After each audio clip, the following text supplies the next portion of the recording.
Long before silk shimmered under royal lights, long before the first loom sang its rhythm, there were hands, rough, calloused, alive with instinct. Hands that reached for bark, bone, and feather, not just to survive, but to express. This is where fashion began, not in Paris or Rome, but in caves, under open skies, where the first humans looked at the world and saw not only danger, but beauty.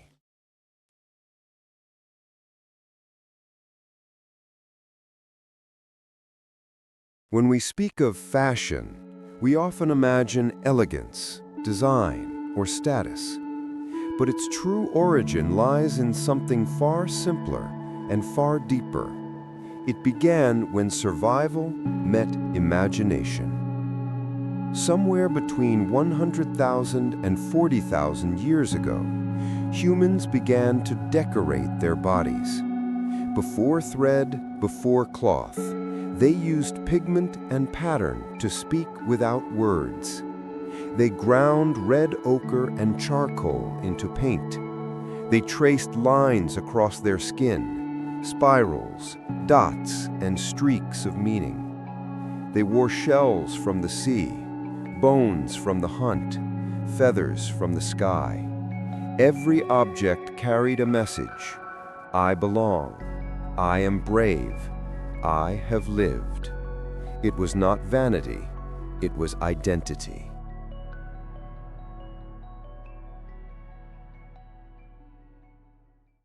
Imagine a woman in the Paleolithic age. The air is cold, the night is long. She wraps herself in animal hide, sewn with sinew.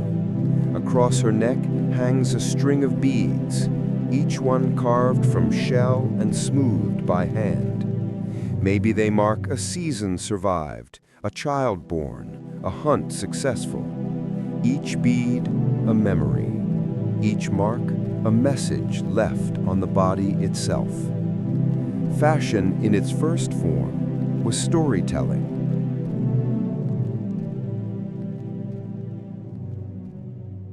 As the Ice Age tightened its grip, humans became inventors.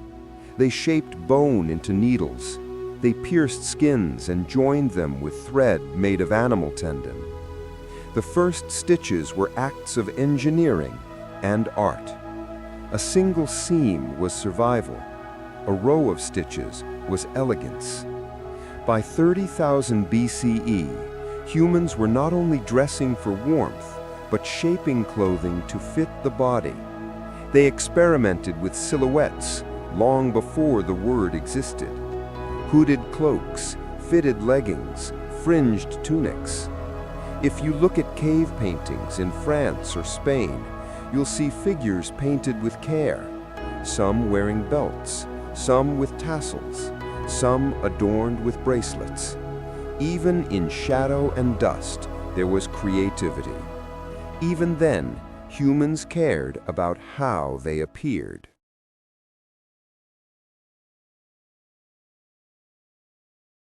But what inspired them? It wasn't celebrity, it wasn't trend. Their muse was the natural world itself. The curve of an antler, the shimmer of a beetle's wing, the rhythm of waves and wind. Nature was the first designer. And to this day, its patterns remain in our fabrics. Animal prints, leaf motifs, spiral shells, sunbursts. The instinct to mirror the beauty of the world was there before we could even name it.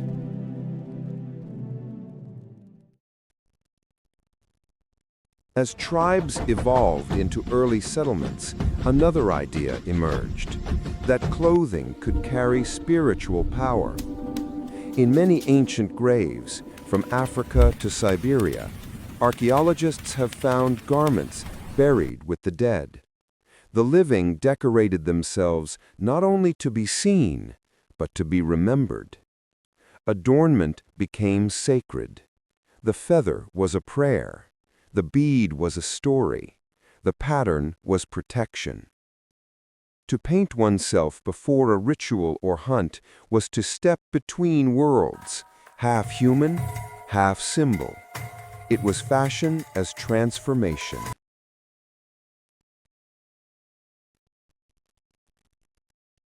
Around 6000 BCE, as humans discovered how to twist fibers into thread, the loom was born. First from sticks and stones, then from wooden frames and tension weights. Suddenly, humans could create patterns not from nature, but from their own minds. Stripes, grids, zigzags, abstract expressions of rhythm and harmony. Each region developed its own motifs, each tribe its colors, each village a visual language. Cloth became a new kind of canvas, and with it came the beginning of design.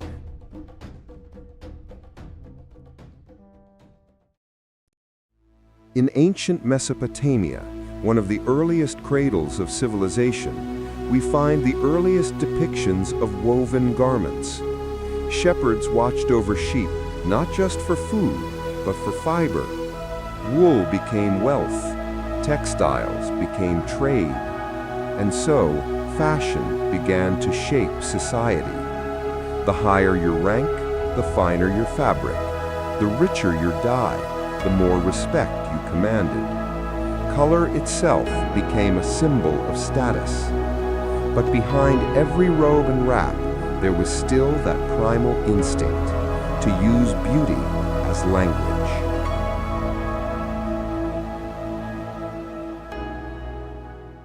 Even in these early civilizations, inspiration still flowed from nature. The blue of lapis lazuli echoed the sky. The white of linen whispered of purity. The green of malachite recalled fertility and rebirth.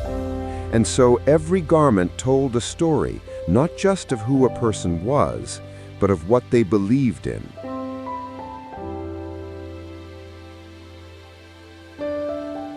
It's easy to forget that the history of fashion is not only the story of clothing, but of consciousness itself.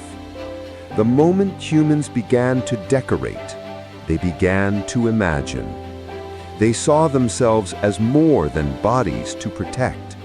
They saw themselves as beings to present. And in that realization, in that first spark of creativity, they invented the idea of beauty.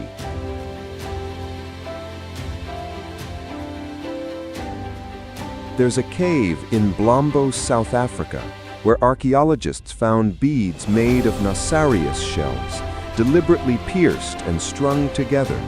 They are over 75,000 years old, small, fragile, and yet eternal, proof that even then, someone cared enough to create beauty. And that, more than any empire or dynasty, is the beginning of fashion.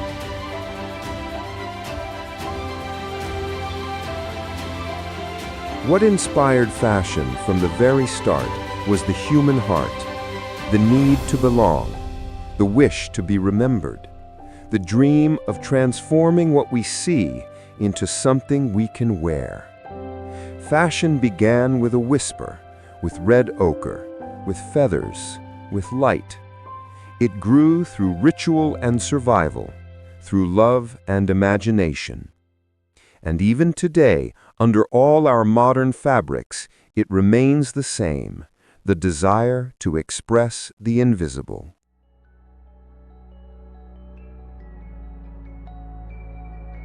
So the next time you see a dress shimmer under stage lights, or a designer sketching silhouettes for a new season, remember, this all began with a spark from a stone, a mark on a wall, and a hand that wanted to create. Before there was silk, there was story. Before there was status, there was spirit. And before there was fashion, there was us.